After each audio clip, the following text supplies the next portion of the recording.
मैं DP Katare government excellence school Damoh. हमने अपने पिछले वाले वीडियो में प्रकाश के बारे में बताया था और उसमें ये बताया था कि लाइट यूनिट के अंतर्गत आपके जो है के कोर्स में जो है कौन कौन सी बिंदु कौन कौन से पॉइंट सम्मिलित हैं। आज अपन उन बिंदुओं का क्रमवार विस्तृत अध्ययन करते हैं, डिटेल स्टडी करते हैं। तो सबसे पहले शब्द आया है इसमें आया है परिभाषा। डेफिनेशन क्या है, डेफिनेशन ऑफ लाइट क्या है। प्रकाश आपने देखा होगा कि जब अपन अंधेरे कमरे में प्रवेश करते हैं तो अपन अपनी आंखें खुली हुई हैं लेकिन अपन को कुछ दिखाई नहीं देता। लेकिन जैसे ही कमरे में मोमबत्ती वगैरह या दिया वगैरह जला दें या लाइट जला दें तब अपन को दिखाई देने लगता है। मतलब दिखाई देने के लिए कोई बाह्य भौतिक कारण होना जरूरी होता है। अपन इसकी परिभाषा बना लेते हैं। परिभाषा क्या है? प्रकाश वह बाह्य भौतिक कारक है जो हमारी आंखों की दृष्टि की संवेदना को जागृत करता है। वह बाह्य भौतिक कारक है जो आंखों की दृष्टि की संवेदना को जागृत करता है। फिर से बता दे रहे हैं, वह बाह्य भौतिक कारक है जो हमारी आंखों की दृष्टि की संवेदना को जागृत करता है। ये होगी आपकी क्या होगी? परिभाषा होगी। अब दूसरा शब्द इस्तेमाल क्वेश्चन हो गया गुण। अब इसके गुण कौन से? बहुत सारे गुण हैं, अपन को 4 गुण पता होना चाहिए। सबसे सरल, प्रकाश सीधी रेखा में गमन करता है। प्रकाश सीधी रेखा में गमन करता है।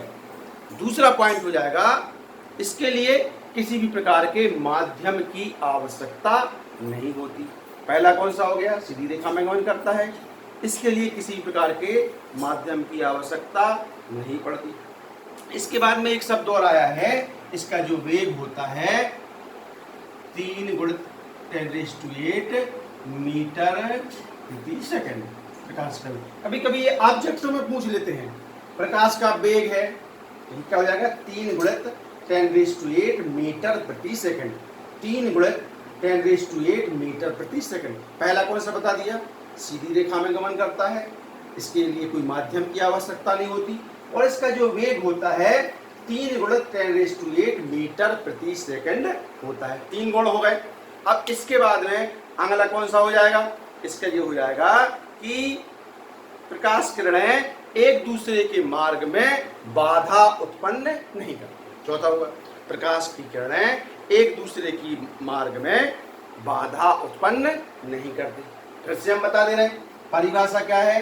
वह बाह्य भौतिक कारक है जो हमारी आंखों की दृष्टि की संवेदना को जागृत करता है। गुण कौन कौन से हो गए?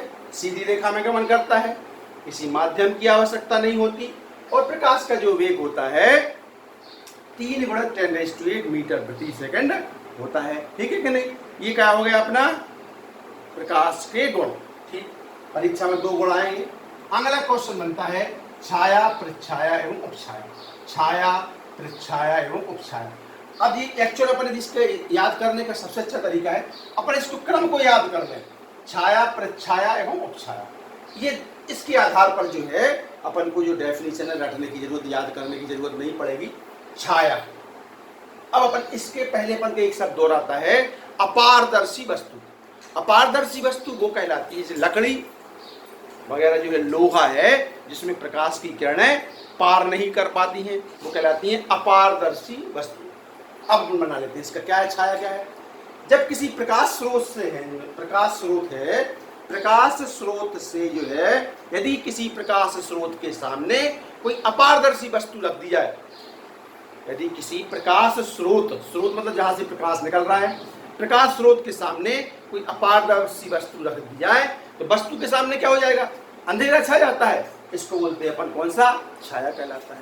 फिर से बता दे रहे हैं, जब किसी प्रकाश स्रोत के सामने किसी अपारदर्शी वस्तु को रख दिया जाता है तो वस्तु के दूसरी ओर या दूसरी साइड में अंधेरा छा जाता है। इसको बोलते हैं अपन क्या? छाया कहते हैं। जब किसी प्रकाश स्रोत के सामने किसी अपारदर्शी वस्तु को रख दिया जाए तो वस्तु के दूसरी ओर अंधेरा छा जाता है। इसको क्या बोलते हैं अपन? छाया। क्या बोलते हैं अपन इसको? छाया। अब दूसरा कौन सा आ गया? प्रच्छाया। मतलब जो प्रच्छाया की परिभाषा है वो छाया से ही मिलती जुलती है। ठीक है, मतलब अब इसकी परिभाषा कैसे मिलेगी?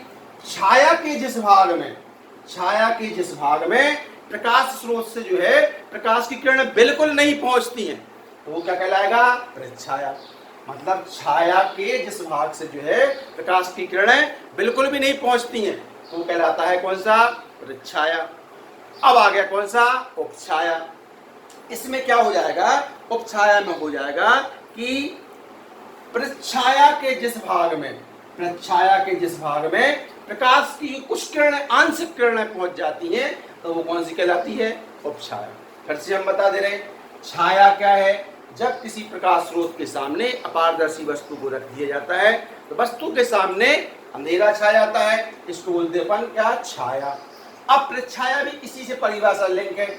छाया के जिस भाग में जो है प्रकाश स्रोत से प्रकाश बिल्कुल नहीं पहुंचता वो कहलाएगी कौन सी? प्रच्छाया। और यहाँ पर क्या हो जाएगा? उपछाया में प्रच्छाया के जिस भाग में जो है प्रकाश किरणें जो होती है कुछ आंशिक प्रकाश की किरणें पहुंच जाती हैं तो वो कहलाती हैं उपछाया।